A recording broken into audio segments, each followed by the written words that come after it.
El Señor esté con vosotros. Lectura del Santo Evangelio según San Juan. Gloria a ti, Señor.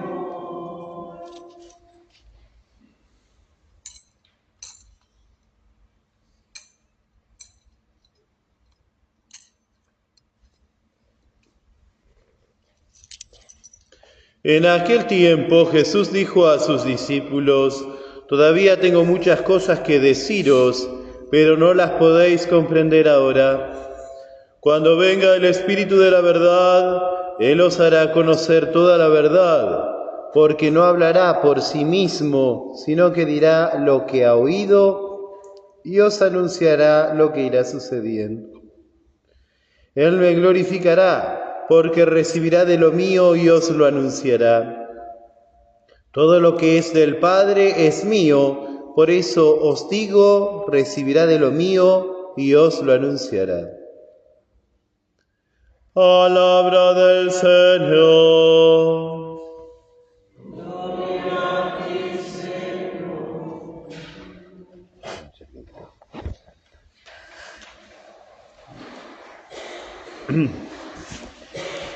Después de haber celebrado el domingo pasado la solemnidad de Pentecostés, la Iglesia nos pone para que meditemos en el misterio de la Santísima Trinidad, que este misterio es el mismo misterio de Dios.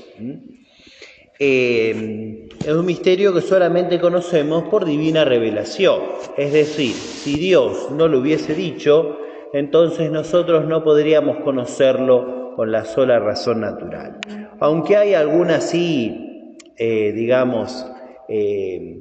como algo visto por algunas personas más eminentes que no han tenido la fe católica. Pienso, por ejemplo, Aristóteles, en el libro 12 de la Metafísica, dice que Dios es el pensamiento que se piensa a sí mismo.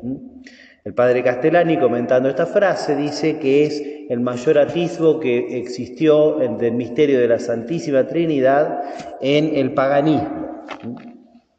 Pero bueno, es un misterio, insisto, que es parte de nuestra fe y que es el misterio más hondo de Dios. Y que a pesar de ser el misterio más profundo de Dios, sin embargo, además, tiene mucha relación con nuestra propia vida cristiana, con nuestra propia vida espiritual. Y de eso voy a apuntar un poco. Este misterio la Iglesia lo definió durante mucho tiempo, especialmente en los dos primeros concilios ecuménicos de la Iglesia, que fue el concilio de Nicea, que este año se cumplen 1700 años de su celebración, y el concilio de Constantinopla primero, en el año 381.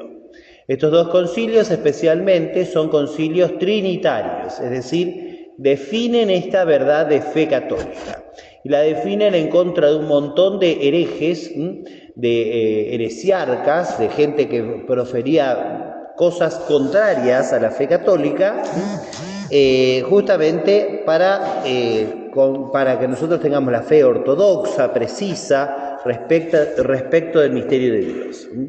Estos problemas que hubo respecto de la formulación de la fe precisa, ortodoxa, duraron muchísimo tiempo, duraron durante la última etapa de las persecuciones, durante el inicio de la paz cristiana, cuando el Imperio Romano se hacía católico, e incluso duraron durante la conversión de los bárbaros a la fe en Cristo, digamos. Así que, en breves palabras, voy a contar esto que es tan importante para nosotros, ¿no? En el siglo III existían unos herejes llamados modalistas, que decían que Dios era el mismo. Dios siempre es uno, por supuesto, ya lo sabemos, una esencia, una sustancia, un poder, una única divinidad, pero que decía que el Padre, el Hijo y el Espíritu Santo era el mismo Dios que iba cambiando de rostro. Ustedes recuerden que en el teatro antiguo, el teatro griego, eran las mismas personas, nada más que se cambiaban el rostro, ¿no? Con una máscara que tenían delante, ¿no? Entonces esa expresión, máscara, rostro, la usaban también para referirse al misterio de Dios, y decían prosopon, ¿no?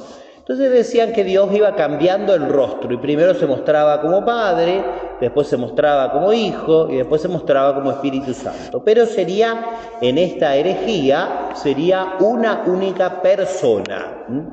Bueno, evidentemente esto no es así, y la Iglesia salió a combatirlo, ¿no? A corregir este error, porque la Sagrada Escritura es muy clara al afirmar que hay tres personas distintas.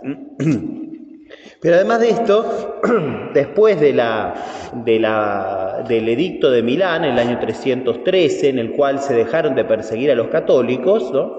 Allí hubo una gran conversión de muchas personas que quisieron aceptar la fe en Cristo. Pero en ese momento hubo un hereje, un sacerdote de la diócesis de Alejandría, llamado Arrio, que decía, justamente, por ejemplo, interpretando mal la primera lectura que recién escuchamos, el Señor me creó como primicia de sus caminos, antes de sus obras, desde siempre, etc.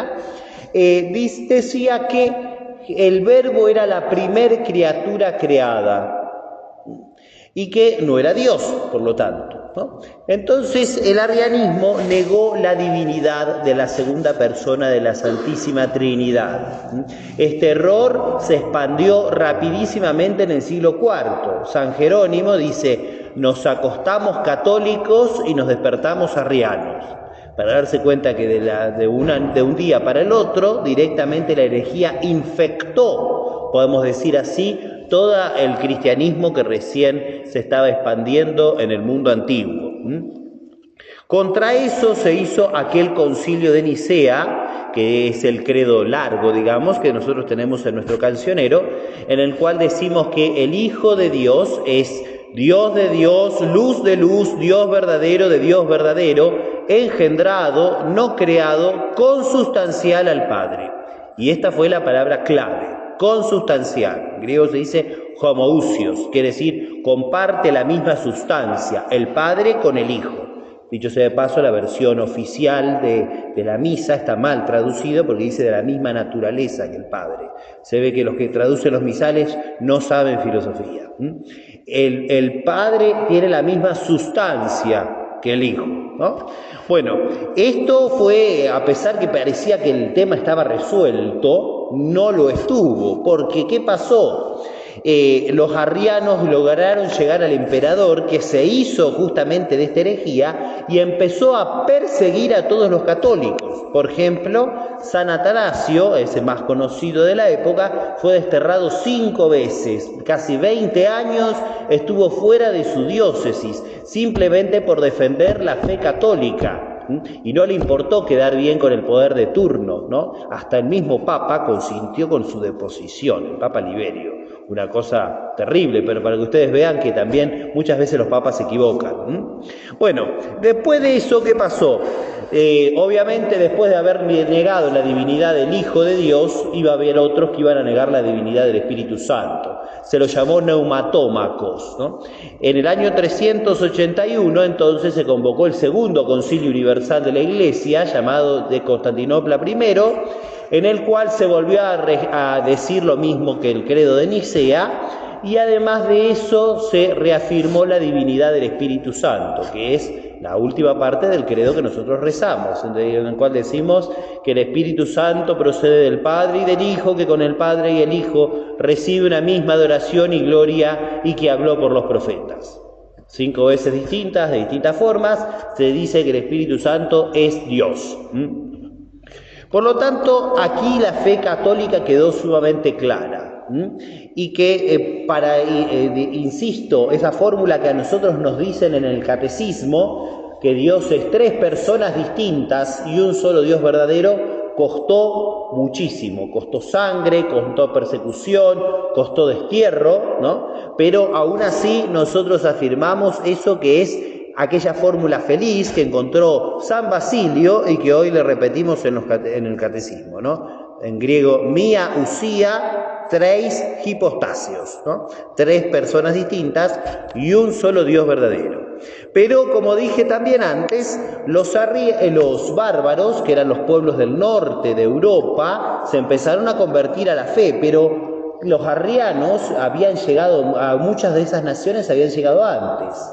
Entonces ellos impusieron el arrianismo, o sea, la negación de que el Hijo de Dios es Dios verdadero, lo impusieron hasta con sangre y con persecución, ¿no? Pensemos, por ejemplo, en Leovigildo, uno de los grandes reyes visigodos que gobernó en España y que mandó a matar a su propio hijo, que hoy lo tenemos canonizado, San Hermenegildo, justamente porque el santo sostenía, y que además le había hecho corregente del reino, y que el santo sostenía que el Hijo de Dios era verdadero Dios.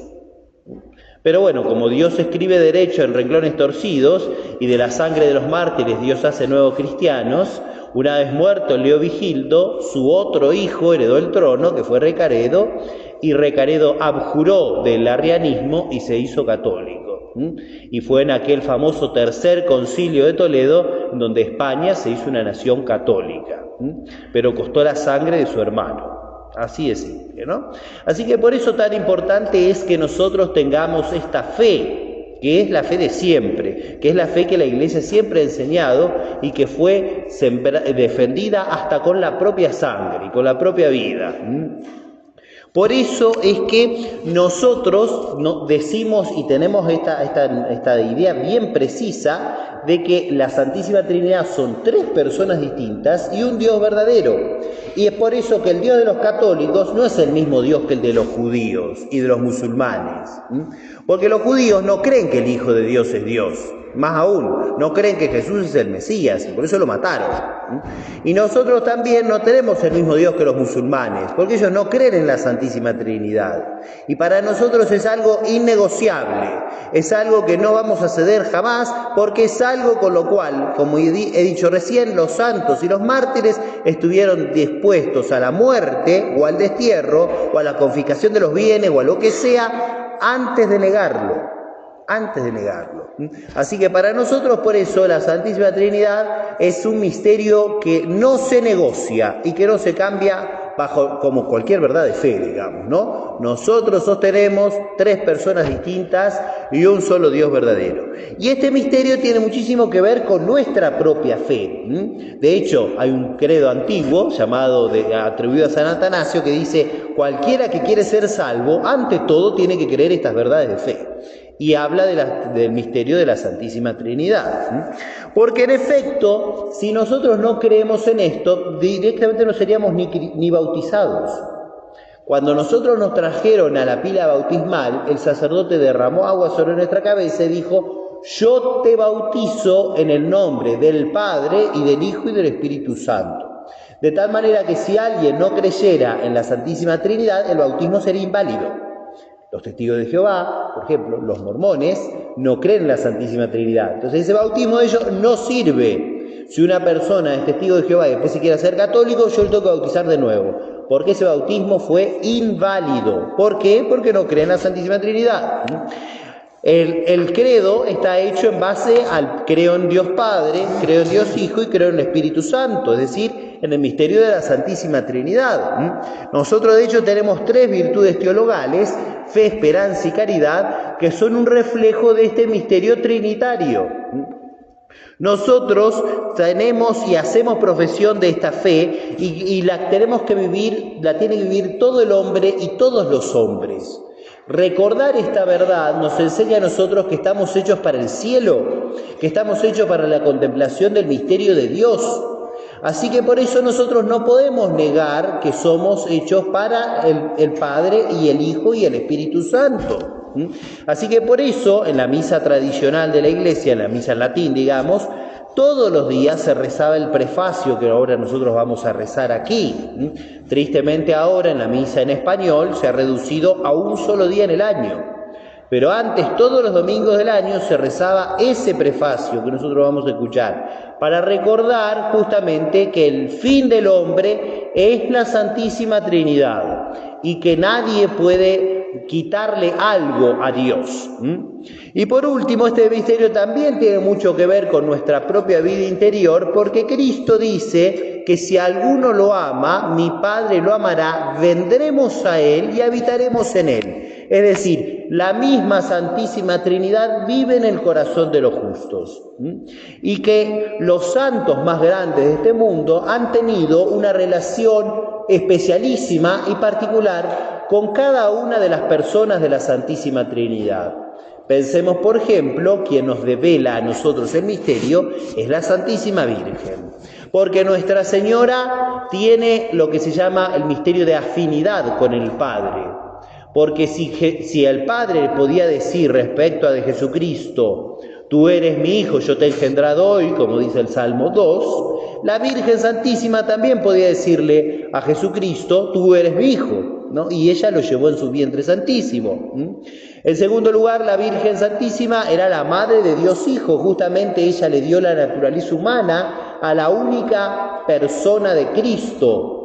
La naturaleza humana fue asumida por la segunda persona de la Santísima Trinidad, de tal manera que en el Concilio de Éfeso la Iglesia declaró en el año 431 que María Santísima es Madre de Dios. Por lo tanto, ella tiene una relación especial con la segunda persona de la Santísima Trinidad. Y en tercer lugar, la Virgen Santísima es la esposa del Espíritu Santo, de tal manera que no hubo criatura ni en el cielo ni en la tierra más maleable que Nuestra Señora para que Dios hiciera en ella su obra. Por eso es que la Virgen nos dice a nosotros y nos revela que los santos más grandes de este mundo han tenido un trato personal con cada una de las tres divinas personas, porque solamente eso lo saben quienes viven en gracia de Dios y quienes han llegado a la vida mística, es decir, a un alto grado de unión con la Santísima Trinidad. Por eso nosotros, nuevamente vuelvo a decir, este misterio es el más elevado de Dios. Dios lo ha revelado porque nos quiere hacer a nosotros parte de su intimidad, como alguien cuando muestra su casa a alguien, le quiere hacer parte de su secreto más profundo.